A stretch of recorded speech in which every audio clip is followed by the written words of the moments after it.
Assalamualaikum warahmatullahi wabarakatuh. Jumpa lagi dengan saya dari Surat Channel Pendidikan Indonesia. Pada tayangan kali ini saya akan menyampaikan materi persiapan ujian sekolah SMP mata pelajaran IPA Fisika bagian kedua. Pada bagian kedua ini, saya akan menyampaikan materi masih kelas 7 SMP, yaitu tentang sifat fisik zat. Apa yang dipelajari tentang sifat fisik zat ini sangat berkaitan erat dalam masalah wujud zat, yaitu ada zat padat, zat cair, dan gas. Nah, mungkin masih ingat bagian ini ketika kalian diajar oleh Bapak Ibu guru kalian. Jadi, pada prinsipnya, zat yang kita jumpai dalam kehidupan sehari-hari itu digolongkan menjadi 3 wujud, yaitu ada padat, ada cair, dan gas. Ternyata bentuk dari zat ini dapat berubah-ubah dari satu bentuk ke bentuk yang lain, yang dalam hal ini saya gambarkan dengan anak panah. Ada 6 anak panah di sini, dari padat ke cair, cair ke padat lawannya, kemudian cair ke gas, gas ke cair, padat ke gas, kemudian nomor 6 adalah gas ke padat. Masih ingat nama-nama perubahan wujud zat yang semacam ini? Baik, untuk mengingat-ingat apa yang pernah kalian pelajari, kita bahas bersama. Nomor 1 itu sering disebut dengan istilah melebur atau mencair, yaitu perubahan wujud dari padat menjadi cair. Lawannya yang nomor 2 ini adalah membeku. Dari zat cair menjadi zat padat, perubahan wujudnya namanya membeku. Contoh yang mudah, misalnya kita membuat es itu adalah proses membeku. Kemudian yang nomor 3 ini dari cair menjadi gas, namanya adalah menguap. Kemudian lawannya nomor 4, dari gas menjadi cair, namanya mengembun. Yang nomor 5, dari padat menjadi gas, namanya menyublim. Biasanya contohnya kapur barus. Untuk membuat wangi lemari kita, kapur barusnya padat, tiba-tiba menjadi gas. Lawannya adalah yang nomor 6, dari gas menjadi padat, namanya mengkristal atau mengkapsur. Contohnya terjadinya dry ice di lemari es kita atau kulkas. Itu di freezernya biasanya ada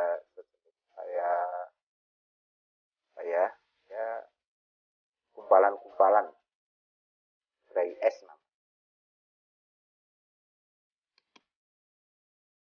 Ciri zat berdasarkan susunan partikelnya. Yang pertama zat padat. Jarak partikel zat padat sangat rapat. Karena jaraknya sangat rapat, maka gerak partikelnya sangat terbatas, cenderung hanya bergetar saja. Kemudian daya tarik partikelnya sangat kuat. Jadi satu kesatuan ciri zat padat dari susunan partikelnya. Kemudian zat cair mempunyai ciri jarak partikelnya agak renggang, gerak partikelnya agak bebas, daya tarik partikelnya agak kuat. Sedangkan untuk gas, jarak partikelnya sangat renggang, gerak partikelnya sangat bebas, dan gaya tarik partikelnya sangat lemah. Kalau digambarkan dalam sebuah ilustrasi, zat padat bentuknya seperti ini. Sangat rapat posisinya partikelnya sehingga geraknya tidak bebas, sangat terbatas, dan antara partikel yang satu saling tarik-menarik dengan sangat kuat. Kemudian zat cair diilustrasikan seperti ini. Gerak partikelnya agak renggang, gerak partikelnya agak bebas, bisa bergerak tapi tidak bebas sekali, dan gaya tariknya tidak begitu kuat. Dia bisa lepas tapi tidak bebas. Dan gas digambarkan seperti ini. Gerak partikelnya sangat renggang, gerak partikelnya sangat bebas, dan gaya tarik partikelnya sangat lemah. Kemudian irisan berdasarkan bentuk fisiknya. Untuk zat padat, bentuknya tetap, volumenya juga tetap. Zat cair, cirinya bentuknya berubah sesuai wadah. Kemudian volumenya tetap. Sedangkan gas mempunyai ciri bentuknya berubah sesuai wadahnya. Volume juga berubah sesuai wadah. Kalau digambarkan ilustrasi seperti ini, misalnya untuk kayu zat padat, ini bentuknya tetap. Dipindah ke manapun, ya bentuknya akan tetap kayu seperti ini. Dan volumenya juga tidak berubah, alias tetap.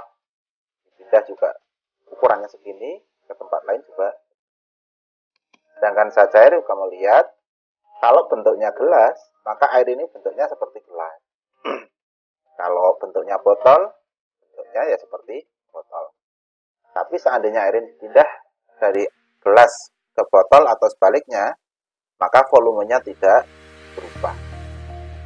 Itu ciri dari zat cair. Sedangkan gas, bentuknya sesuai wadahnya berubah. Bentuknya kalau diberi wadah balon, maka bentuknya seperti balon.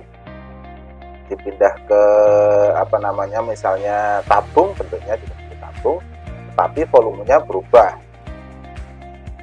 Jadi kalau misalnya di balonnya besar dipindah ke tabung yang kecil, maka volumenya ya mengikuti tabungnya, hanya nanti efeknya ke tekanan udara. Nanti di bagian lain akan dipelajari berkaitan dengan tekanan udara.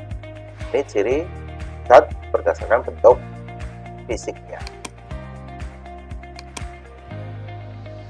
Nah, materi berikutnya dari bab ini adalah membahas massa jenis. Di materi pertama dulu, di bagian pertama sudah disinggung kaitannya massa jenis termasuk besaran turunan. Maka di bagian ini akan dibahas secara khusus tentang definisi massa jenis. Massa jenis merupakan perbandingan antara massa benda tersebut dengan volume bendanya. Nah, secara matematika rumus massa jenis ini dilambangkan rho sama dengan M per V. M itu massa, bentukannya satuannya kilogram kalau dalam SI, V volume benda per kubik, rho adalah massa jenis, kilogram per meter kubik dalam SI. Kalau satuan kecil berarti massa gram, volume cm kubik, massa jenis berarti gram per cm kubik.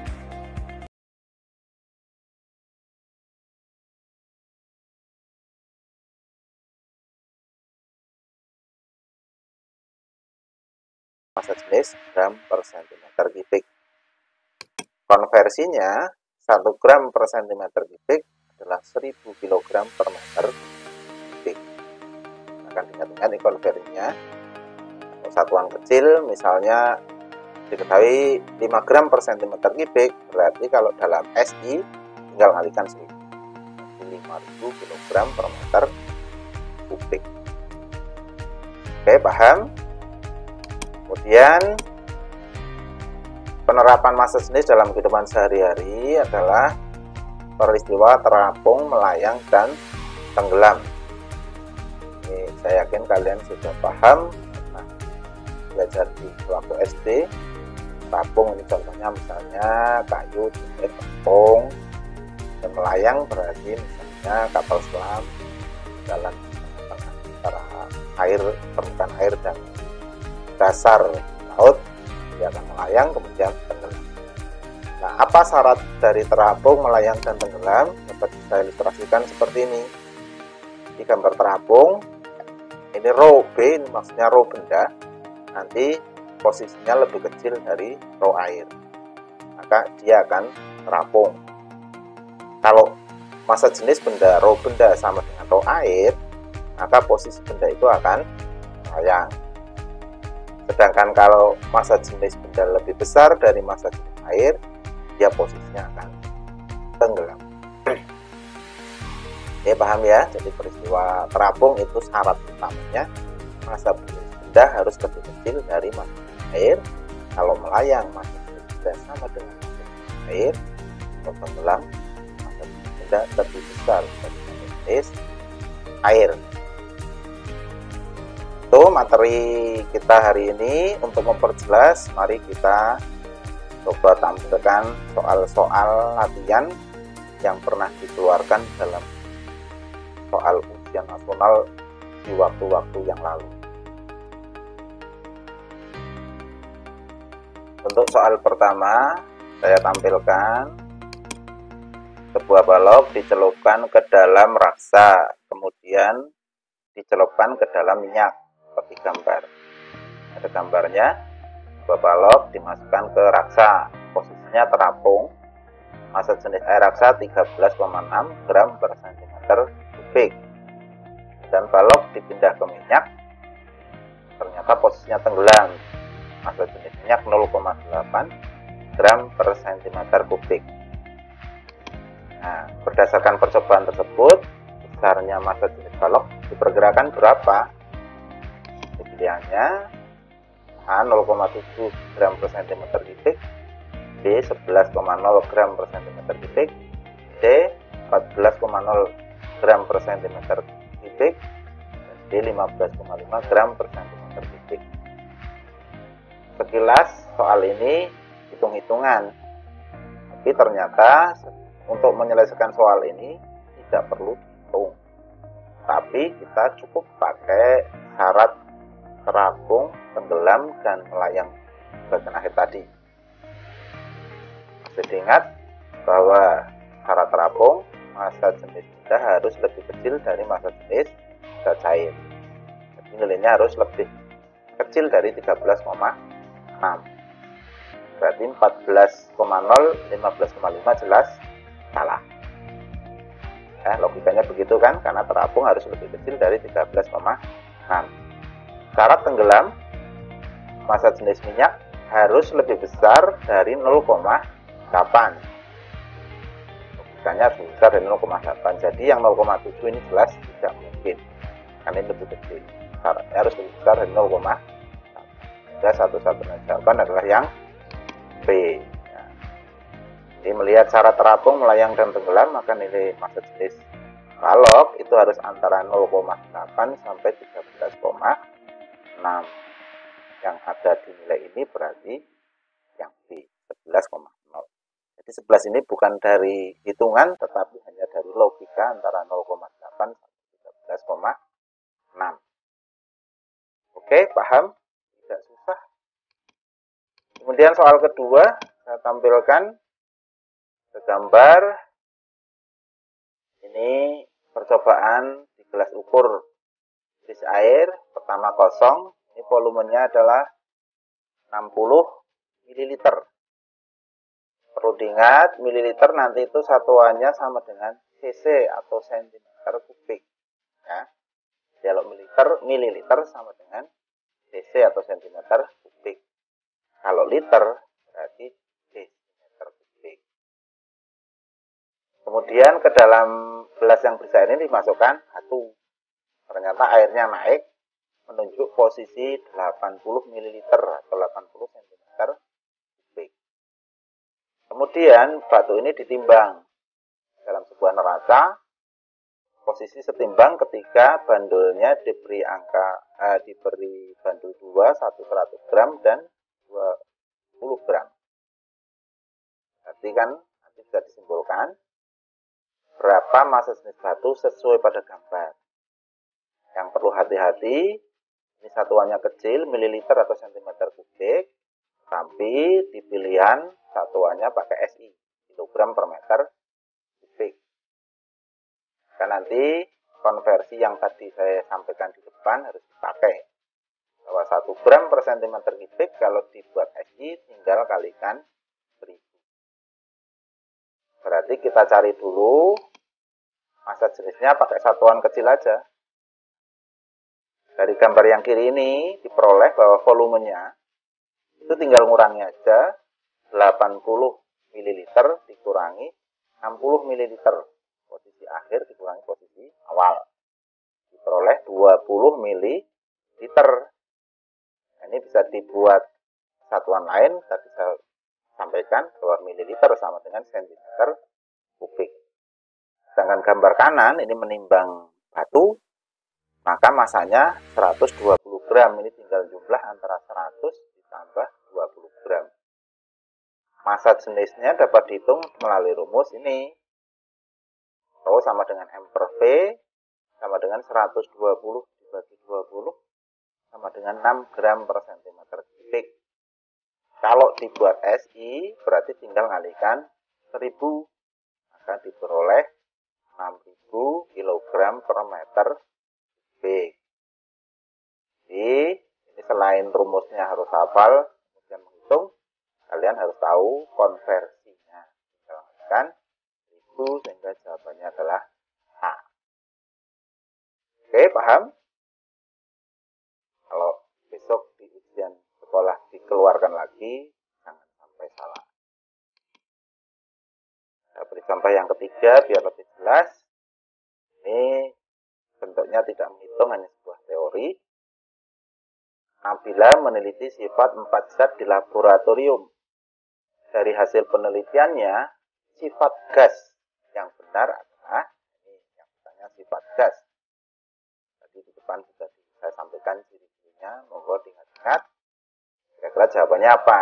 Karena ini yang A ya, maksud dari A ini bentuknya bentuk ini karena yang ditanya sifat gas, bentuk gas bentuknya tetap.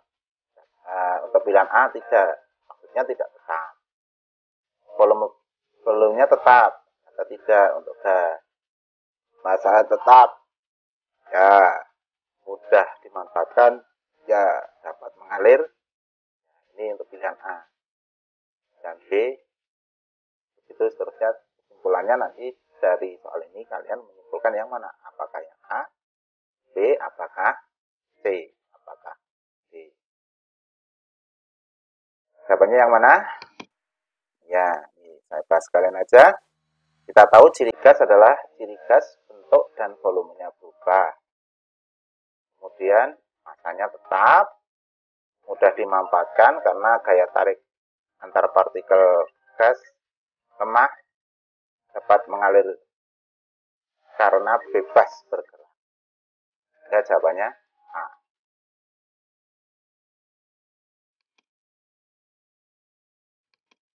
Untuk soal ketiga, saya tampilkan soal seperti ini. Apabila meneliti sifat 4 zat di laboratorium, dari hasil penelitian, sifat gas yang benar adalah ini pilihannya ini. Yang ditanyakan adalah sifat gas. Ada 4 pilihan A, B, C, D. Ini maksud pilihan A begini. Gas bentuknya tetap. Pilihan A tidak. Artinya bentuk gas tidak tetap. Gas volumenya tetap. Ini ditulis tidak. Maksudnya berarti volume gas tidak. Dan massanya tetap. Gas massanya tetap. Ya. Mudah dimanfaatkan. Ya. Dapat mengalir. Ya, ini pilihan A. Dan seterusnya sampai pilihan D. Jadi jawabannya yang mana? Ya. Sesuai ciri gas yang di awal saya sampaikan, bahwa ciri gas bentuk dan volumenya berubah. Bentuk dan volumenya berubah. Di sini bentuk tetap. Ini yang A tidak, maksudnya bentuknya tidak tetap alias berubah. Volumenya berubah. Jadi sesuai ciri ya, bentuk dan volumenya berubah. Massanya tetap, ya benda kalau dipindah-pindah massa selalu tetap. Termasuk misalnya benda di bumi dibawa ke bulan, itu massanya tidak berubah. Yang berubah adalah berat. Mudah dimanfaatkan ya, karena daya tarik antar partikelnya lemah sehingga dimanfaatkan akan mudah. Dapat mengalir ya, karena gas partikelnya bebas bergerak sehingga mudah mengalir. Sehingga dari pilihan ini jawabannya adalah yang A. Kemudian satu soal lagi, soal yang nomor 4. Sebuah benda berbentuk balok, panjangnya 20 cm, lebarnya 10 cm, dan tingginya 5 cm. Benda tersebut memiliki massa 3 kg. Maka massa jenis benda adalah apa? Soal ini hati-hati kalau mengerjakan soal. Yang pertama, sebelum menghitung harus dilihat satuannya. Sudah satu sistem satuan apa? Belum. Dari sini satuan balok memakai cm, ini berarti bukan satuan SI, sedangkan massanya adalah kilogram, ini satuan SI. Maka nanti dalam mengerjakan soal, ya tidak salah, harus dibuat satu sistem satuan. Mau ke kecil dulu, kilogramnya jadikan gram boleh, nanti dicari massa jenis, satuannya nanti gram per cm kubik, kemudian dikonversi kalikan 1000. Atau yang cm ini dijadikan meter, kemudian dikalikan ketemu volume satuannya meter kubik. Nah, massa jenis nanti tinggal membagi 3 dibagi volume yang tadi sudah diubah. Untuk lebih jelas kamu lihat pembahasan berikut ini. Jadi volumenya itu kan dikalikan panjang kali lebar kali tinggi, 20 kali 10 kali 5 sama dengan 1000 cm kubik. Nah, ini saya langsung ubah ke meter kubik. Cm ke meter naik 2 tingkat, berarti dibagi 1 juta. Naik 1 tingkat dibagi 1000 karena ada pangkat 3-nya. 1000 dibagi 1 juta berarti 0,1 meter kubik. Kemudian massanya 3 kg, sehingga rho massa jenisnya adalah massa dibagi volume, 3 kg dibagi 0,001. Ganda bagi yang seperti ini, yang paling mudah nanti bisa kalian kalikan ya, atas kalikan 1000, bawah kalikan 1000, biar nanti yang bawah pembaginya tinggal 1, atas jadi 3000. 3000 dibagi 1 berarti 3000 kg per meter kubik. Jawabannya yang A. Oke, paham itu cara menghitung massa jenis. Demikian untuk materi pada bagian kedua hari ini. Semoga dapat membantu kalian dalam menghadapi ujian sekolah yang sebentar lagi akan kalian laksanakan. Sampai jumpa di pokok bahasan yang lain. Terima kasih. Assalamualaikum warahmatullahi wabarakatuh.